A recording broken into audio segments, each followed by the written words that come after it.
Hello, Uranus in Gemini. This shift may not start with a loud event that happens outside of you. It might begin in your mind or your schedule or little conversations around you or your social life. If life has felt mentally stale lately, this transit can wake things up fast. I want to give you a clear map for this transition. So we're going to look at the timing at the 3 decans of Gemini that Uranus is going to move into, and at which rising signs might feel it first.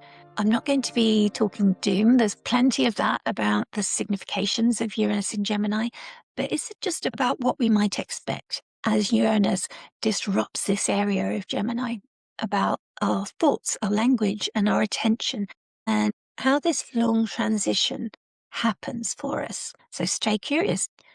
My name's Sonia. I'm from Celestial Astrology, and I'm here recording this for our astrology collective, Asterosphere Kairos. So let's look at the timeline and why Uranus in Gemini is such a big deal. Uranus entered Gemini in July 2025, but it went back to Taurus in November that year.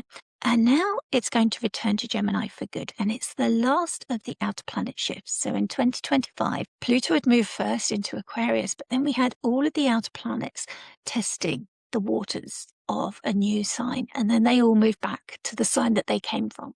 And then in 2026, we've had this move, this drift of the outer planets into the signs that they're going to stay in permanently for some time. It differs by planet, and Uranus is the fastest of the outer planets.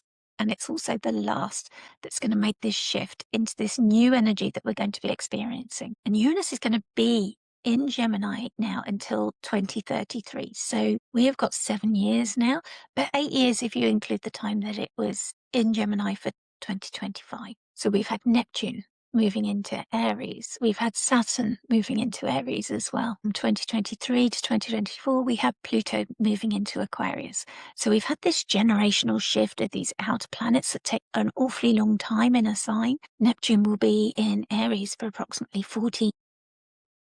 So this really changes the backdrop of our generation. And I mean, my teacher Adam laughs every time he says this word, but society, how society functions and moves.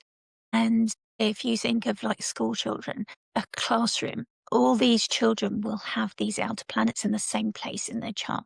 So they might have the sun in a different place or Mercury or Venus, but they will all have the outer planets in the same place. So this is why we call it generational, because from this year forward, all the children born until 2033 will have Uranus in Gemini. So we think of them as a collective, because they all embody this energy, this experience, and these significations.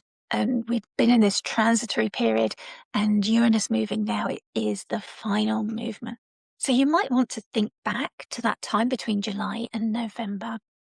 And if you know the Gemini area of your chart, what changed and shifted for you then? Because the first ingress of a planet into a sign can be quite loud, specifically out in the world events. We might have seen specific events that we could correlate and say, oh yeah, that's Uranus in Gemini, all right. And I'm going to take you through some of those significations.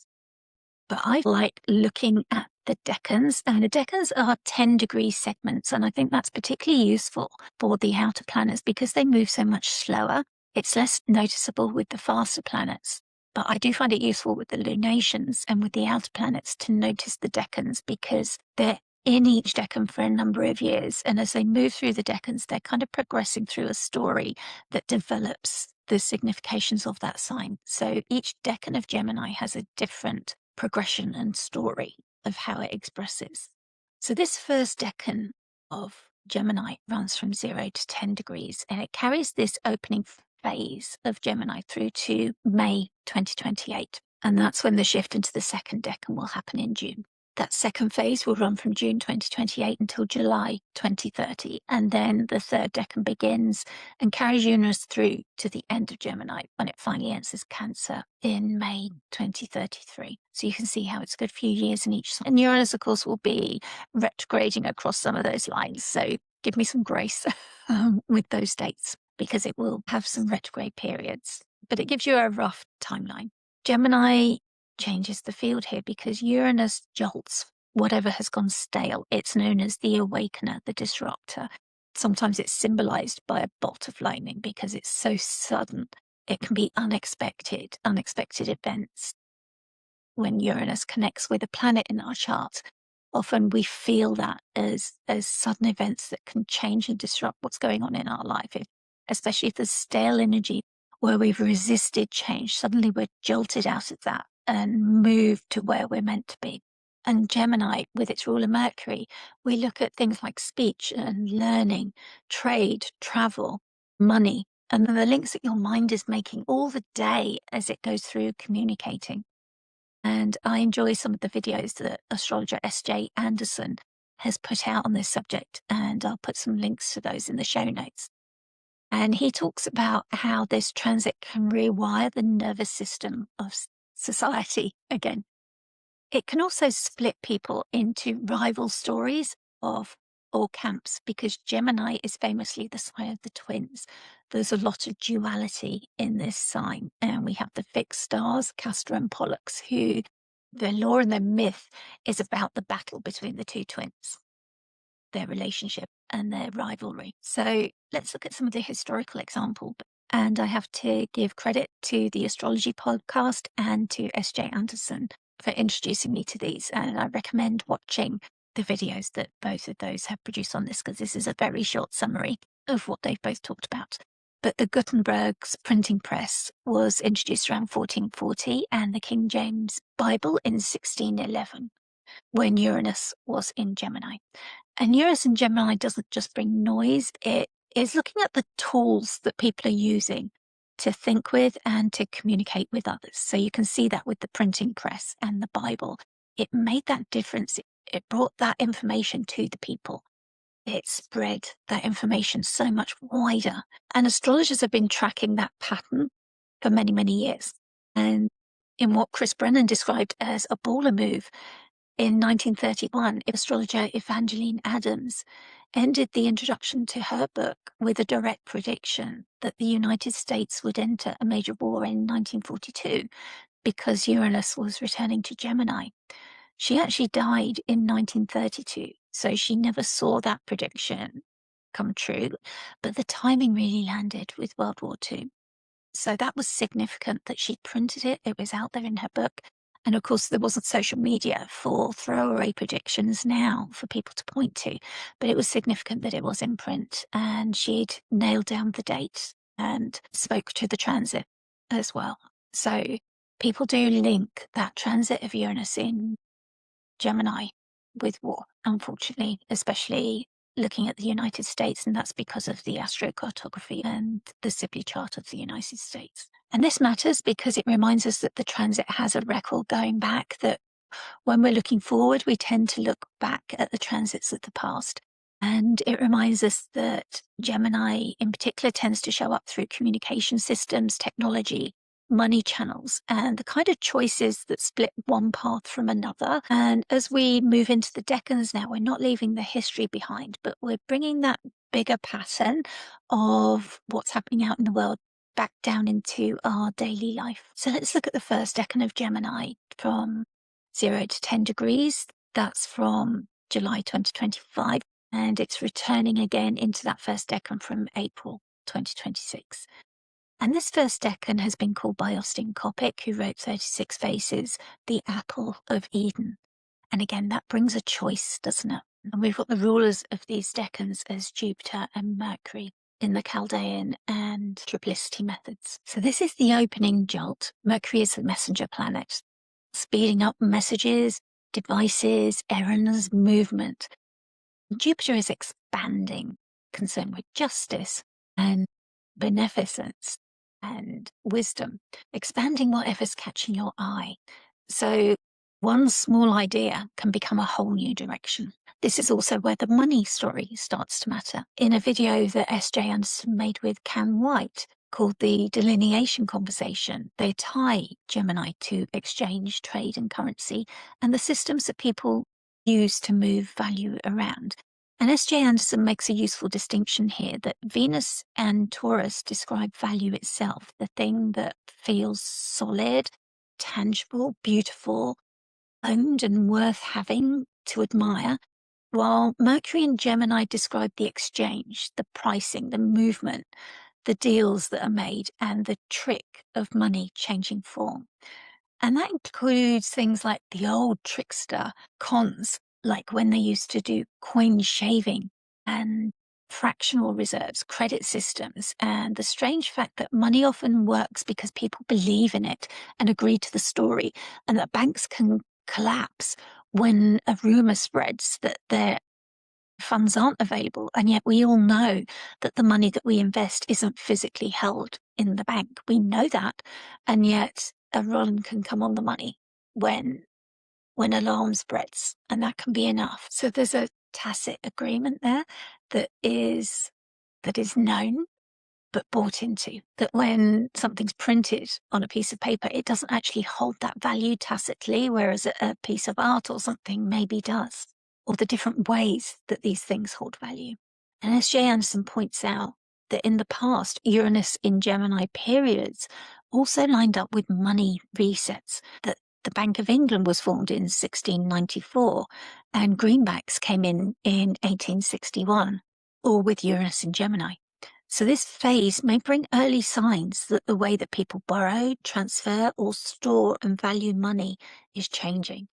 Of course, there's the things that we know about, like crypto, but I would say that there's going to be things that we don't know about now, or maybe that were introduced in 2025 but haven't become mainstream yet, that we're going to see enter our world. And that's always something that we see with these outer planets, that they're just things that we can't imagine yet, or that we don't know of yet, and they come into our world. Like in the time before smartphones, I remember being told about these devices that could do everything, and you just, we had calculators that could do these things, but you couldn't imagine pictures on them, moving pictures, or being able to phone somebody through them. It was just, it seemed sci-fi. It just didn't seem possible until it was possible, until those things were tangible and real.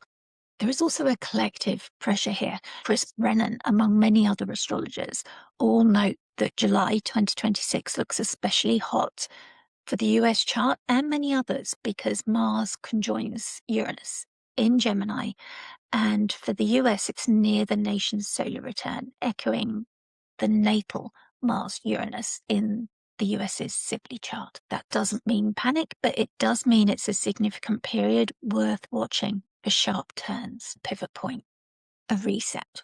And when the collective field gets louder, most people feel it first through pace, stress, decision fatigue, and the sense that the old plans no longer fit, that the old ways are dying, that they no longer make sense to us.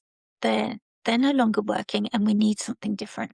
And for us individually, this matters because Uranus in Gemini doesn't only change the headlines that we're seeing every day, it changes those small agreements that shape our daily life. It can rewire what you earn, how you earn it, what you sell, how you talk about your skills, for example.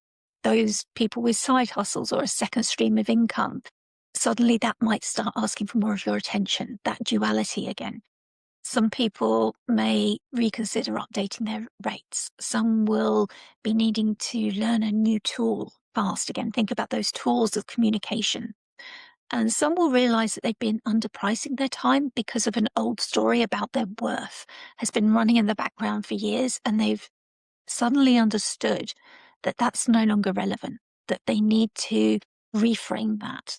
Gemini is also ruling those contracts that you have with yourself as well as with others. It's those quiet promises that we make and those conversations we have with our inner voice about what we will tolerate, what you need to learn, what you know, what you will finish, and what kind of mental clutter that you keep feeding. Like, what stories do you listen to? What do you agree with? What do you buy into? In the same way that we buy into that story about money having value. So if this phase feels restless, it might be because your inner agreements are changing before the outer structure fully catches up. And if they're in misalignment, consider where that might be. Your rising sign will show where this is landing. So Gemini risings are going to feel it in their body and their identity.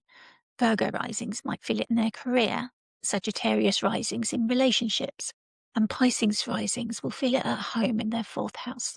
Aries might feel it in the 3rd house, siblings or their local environment, and Taurus in the 2nd of their money and their resources. Cancer in the 12th house, it's going to be more subtle, and Leo in the 11th in their wider friendship groups and their networks. Libra in the 9th house, their relationships with establishments and higher learning. Scorpio in the 8th, and Capricorn in the 6th house, in the daily grind, the work that they do day in, day out. And Aquarius in the 5th, in their creative work, maybe in their children, or the way that they find joy and fun.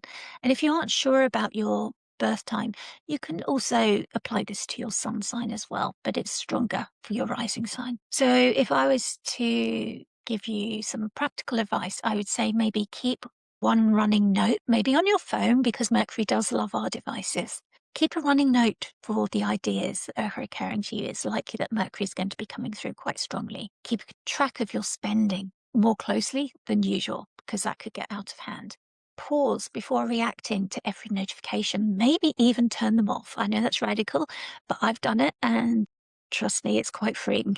I pick up my phone when I take a break. I have a tea break and I might catch up with my phone, but I don't have those notifications pinging at me all the time. Take a look at where your money leaks, those subscriptions that you're signed up to through convenience, the ones that are too difficult to extract yourself from. Where do you distract yourself just to waste time? Where are you maybe self-sabotaging with old habits, those old stories that you're telling yourself? Where are they not true? Look at the facts and maybe ask your friends to help you. What do they know about what isn't true for you and those old facts that you may be bought into? And notice whether you've got a small skill, an offer, or a side project that people are valuing. And maybe that needs more room now. If your nervous system has felt more scattered or on more high alert, what sources of noise are coming in? And could you maybe release one of those to give yourself a little bit more peace?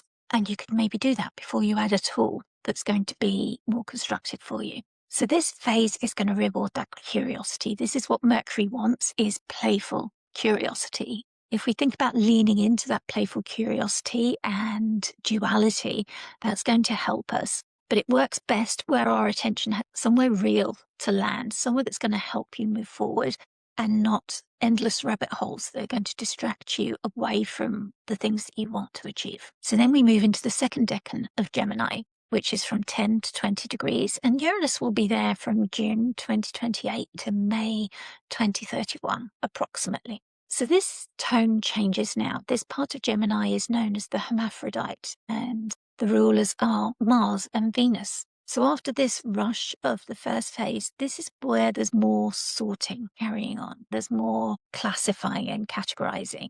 And the question is no longer just about what interests you, but what actually belongs together and what deserves your care.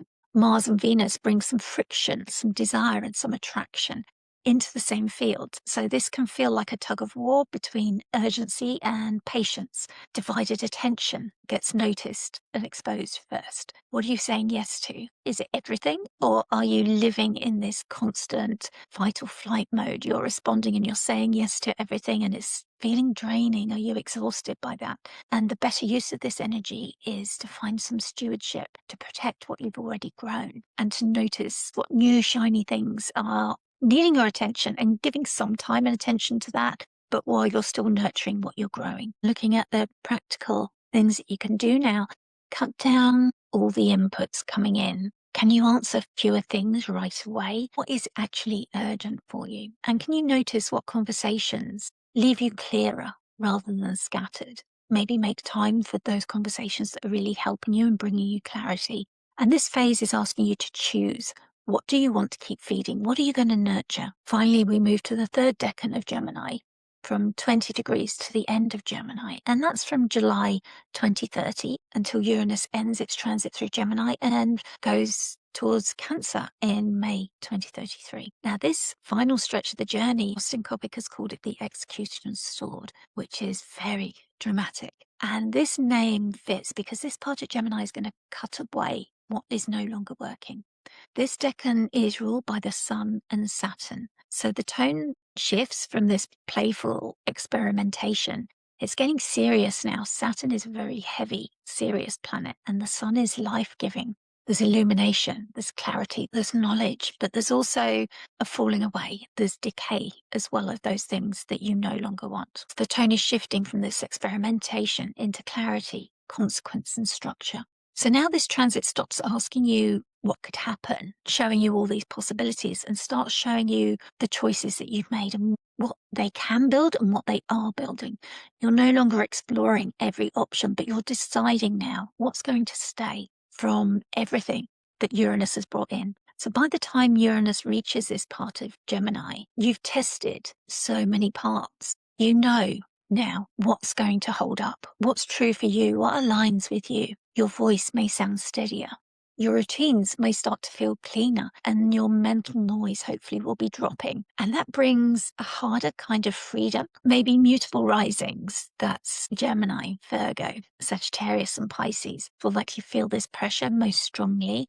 So, for example, the Gemini risings may go through one last major identity shift as they make these decisions. It's hard for Gemini to choose just one because they have this dual nature. They prefer to have two of everything. And that's the same for most mutables. They're used to move easily between two things. Virgo risings could hit a breakthrough in career or public life. And Sagittarius risings may be closing a long relationship chapter and moving into a new phase. Pisces risings may finally find more peace around home and family. So practically, I think it might help to name what you're done carrying, just noticing what's showing up right now and simplifying your daily system. Keep only those habits that still feel alive, that are still supporting you. And by the time Uranus leaves Gemini in May 2033, those choices that you've kept will be the part that lasts and will support you while Uranus is in Cancer. And obviously, this is a way away. You're probably not going to remember this video by that time, but it just helps to get that overall picture of that progression when it all starts, of what you're going to be moving towards by the time Uranus ends its journey. So this time through to 2033 is going to wake up your mind. That's the main energy that we're going to be experiencing. And then it's going to test what deserves your energy. Like, we can be so scattered with our devices calling on our attention all the time. And I think we're going to get really clear on where we're going to put that energy of ours. And it's going to help us choose what's going to stay for us. Check your rising sign. And if you don't have your birth time or you don't have your own chart, you can always go by where your sun sign is. So if your sun is in Gemini, you can read the rising sign for Gemini, but it just won't be as specific. It will be more general guidance. And if you know where Gemini sits in your chart, you can know what area of life it's affecting, and you can work constructively with it and set specific intentions for that area of your life. You might know where Mercury lands in your own personal chart, and that will bring in the themes of that area as well.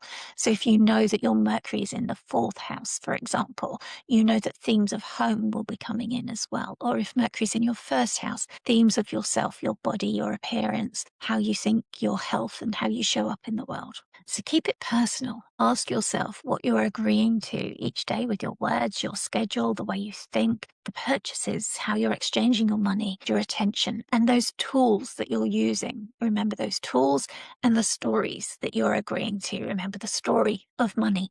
And that's where this transit can get real, not just in those scary headlines out in the world and how the world is changing. But remember that with astrology, sometimes this is what's meant to be happening. And it's difficult to watch. It's very difficult to live through. But sometimes astrology gives us that timing and that sense of things that are meant to happen. And it can help us put it in perspective, although that is little consolation for anybody who's personally involved or has family that's personally involved. So I am sending love out to anybody who will be individually affected by the changes that this is bringing. But all we can do as astrologers is to look at these movements of the planets and to share in our experience and our studies what we understand from them. So that's all I'm trying to do here, is to inform you so that you can stay prepared for what might be coming and you can understand in your own personal lives what to expect. So this is where this transit gets real first, sort of not in these outside headlines, but in these habits that are shaping your everyday, your mornings, your inbox, your spending, your learning, and the way that you talk to yourself, those stories in your head as well, when life speeds up or gets overwhelming.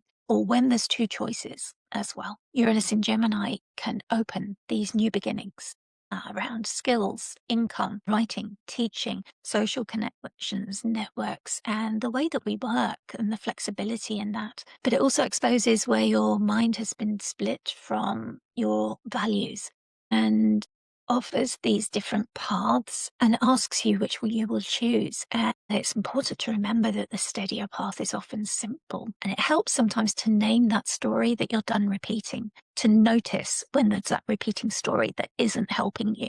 And that's why I work a lot with mindfulness, because that's what mindfulness taught me, that these repeating stories is just our mind trying to solve something. And that when our mind has worked through a story over and over again and not found a solution, that becomes something that is unhelpful to us. And that's when it's time to release that story and to focus on just what the facts are. We can plant better seeds through our daily choices, and we can trust and proceed with the version of your life that feels most honest. So we can do this with intention. And when these planets are in the sign of the mind, this is the time when we pay most attention. And this is the time when things are working to distract us. So that is my main message, is maybe mindfulness is the thing that helps you. Maybe it's breath work, maybe it's journaling. It doesn't really matter as long as it's something that works for you, that helps you understand those processes that are happening in your mind, the devices, the distractions being brought around you, and to help you get yourself back on that path of where you are going personally. So I wish you a lot of luck with that, and travel well, friends.